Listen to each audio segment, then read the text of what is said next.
ودعادني جمعها إلهي هكو جعلاضو قفك إلهي جعلادان وحبواينه جنة الفردوس إلهي هكو أبال مريو الدنيا انت جوجتنا لبوردن إلهي كادورو وحكستو جعشين هواين إذن كالله إلهي وحنكو ويدينيا صلاة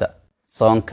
صدقة عباداتك iyo taacada inuu ku fududeeyo khaatimo wanaagsan kugu arsaaqo sakaratul mawtkana ku fududeeyo su'aasha qabrigana ku fududeeyo siraadka ilaahay ku fududeeyo jannatul firdawsul a'la ku ugu horgalayo nabiga sallallahu alayhi wasallam ayago la socdo allah ka dhigo muraad walbaad leedahay ilaahay baan ku weydiinaya biidnillahi alkareem dhammaan dad fara badan baa ducooyin soo dalbadaan ilaahay subhanahu wa ta'ala muraadkooda ayaga oga ilaahay ha u yeelo waa maalin jumcaha ilaahay naga aqbalo dembigeena iyo dembiga waalidiinteena Allah dhaafo dhammaanteen muraad baan leenahay ilaahay muraadkeena ha noo sakhiro ducada kadib waxaan ka codsanayaa insha Allah ta'ala muuqaalka ina 5 mar adres u taabato siina share gareyso Allah ku barak